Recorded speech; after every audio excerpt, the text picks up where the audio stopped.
Good evening everyone. आज हम पढ़ेंगे अपनी कंपोजिशन स्कीम के बारे में। कंपोजिशन स्कीम क्या होती है, जिसमें किसी भी सेलर की या जो डीलर की टर्नओवर होती है वो हमारी 1.5 करोड़ से कम होती है, वही कंपोजिशन स्कीम को ले सकता है। और इसमें क्या होता है कि CMPR 08 होती है, जो एवरी क्वार्टरली में हमारी फाइल होती है। ठीक है, उसको हम CMPR 08 बोलते हैं, हमें फाइल करनी होती है जो भी कंपोजिशन स्कीम लेगा।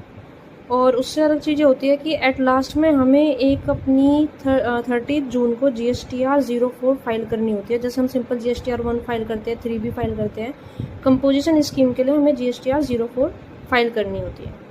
Other thing is, in the case of इस स्कीम में क्या होता है कि हमें दिमाग में लेके चलना पड़ता है जब भी हम GSTR 4 कर रहे हैं, कंपोजिशन स्कीम में CMP 08 4 फाइल कर रहे हैं, कि जो जिस बंदे का हम फाइल कर रहे हैं वो डीलर है, या वो रेस्टोरेंट सर्विस दे रहा है, या फिर वो सिंपल सर्विस पे कर रहा है।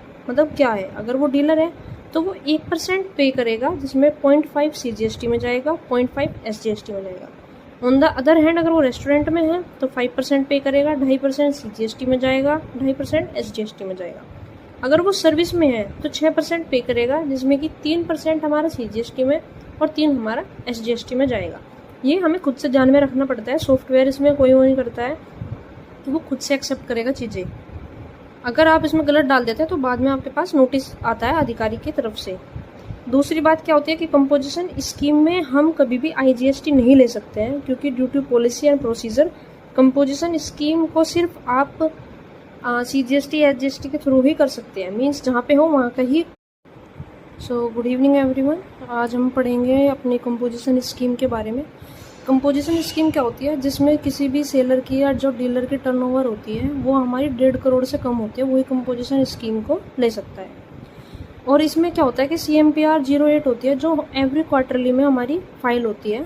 ठीक है, उसको हम CMPR 08 बोलते हैं, हमें फाइल करनी होती है जो भी कंपोजिशन स्कीम लेगा।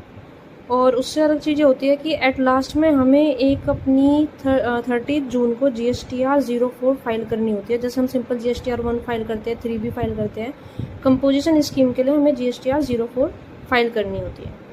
Other thing is, in the case of इस स्कीम में क्या होता है कि हमें दिमाग में लेके चलना पड़ता है जब भी हम GSTR 4 कर रहे हैं, कंपोजिशन स्कीम में CMP 08 4 फाइल कर रहे हैं, कि जो जिस बंदे का हम फाइल कर रहे हैं वो डीलर है, या वो रेस्टोरेंट सर्विस दे रहा है, या फिर वो सिंपल सर्विस पे कर रहा है। मतलब क्या है, अगर वो डीलर है तो वो 1% पे करेगा, जिसमें 0.5 CGST में जाएगा, 0.5 SGST में जाएगा। ऑन द अदर हैंड, अगर वो रेस्टोरेंट में है तो 5% पे करेगा, 2.5% CGST में जाएगा, 2.5% SGST में जाएगा। अगर